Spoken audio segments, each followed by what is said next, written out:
Yang ketiga, antisipasi dan segera lakukan adaptasi terhadap shifting, terhadap pergeseran perdagangan dari offline ke online yang sekarang ini sedang terjadi.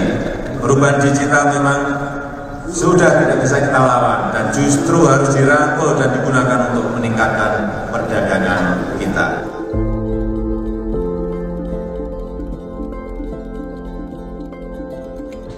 Seiring dengan perkembangan zaman, penggunaan teknologi dan perangkat elektronik menjadi suatu hal yang krusial.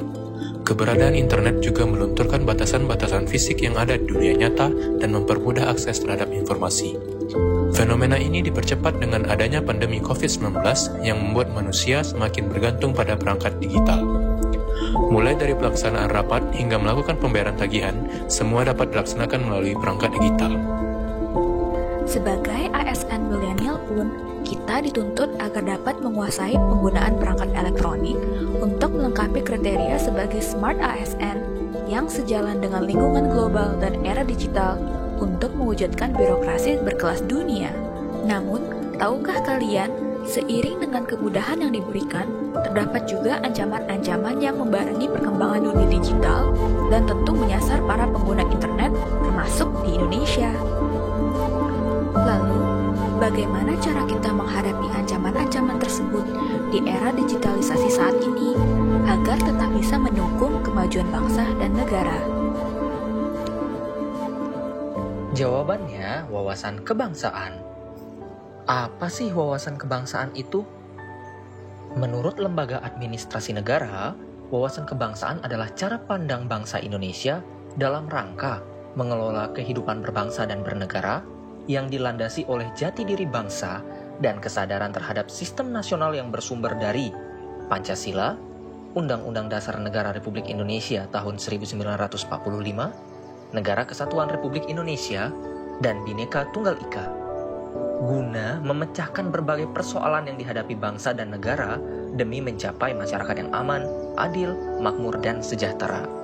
Sebagai ASN milenial, kita dapat menggunakan wawasan kebangsaan untuk membina diri kita sendiri sebagai pengguna teknologi digital untuk menguatkan nilai-nilai bangsa dan pemahaman kita tentang bangsa Indonesia, agar kita dapat mempertahankan nilai-nilai luhur bangsa hingga memperkuat pertahanan terhadap berbagai pengaruh perkembangan zaman di era globalisasi saat ini.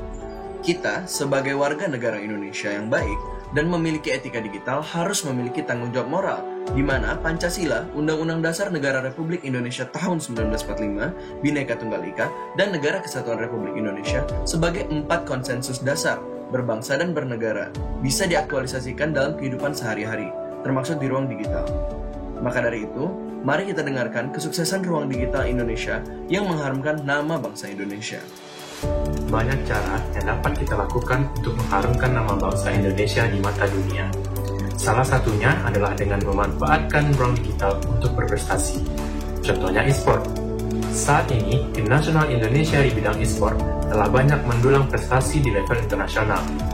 Nah, e-sport merupakan salah satu kesuksesan ruang digital yang dimiliki Indonesia dan dapat menjadi nilai tambah Indonesia di mata dunia. Tahukah Anda bahwa perusahaan teknologi dengan valuasi terbesar se-Asia Tenggara berasal dari Indonesia, yaitu Goto, merupakan perusahaan yang didirikan dan dirintis oleh anak bangsa. Perusahaan ini menunjukkan bahwa sumber daya manusia bangsa Indonesia memiliki kemampuan dan daya saing untuk menghadapi perubahan teknologi informasi komunikasi serta memanfaatkan hal tersebut untuk kemajuan bangsa dan negara.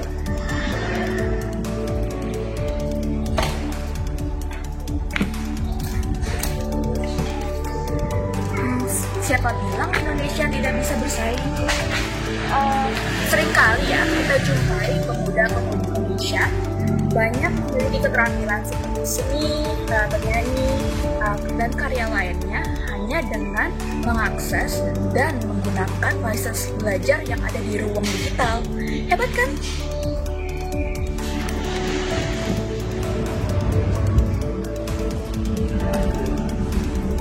Tahu nggak sih, berdasarkan data dari 2021, Indonesia, masyarakatnya udah 70% mengakses internet dengan gampang dan mudah. Dan terlebih, menurut Coursera Global Skills Report 2022, Indonesia menempati peringkat ketiga sebagai negara dengan platform edukasi digital terbesar di seluruh dunia. Indonesia Bisa. Indonesia hebat. Indonesia adalah kita.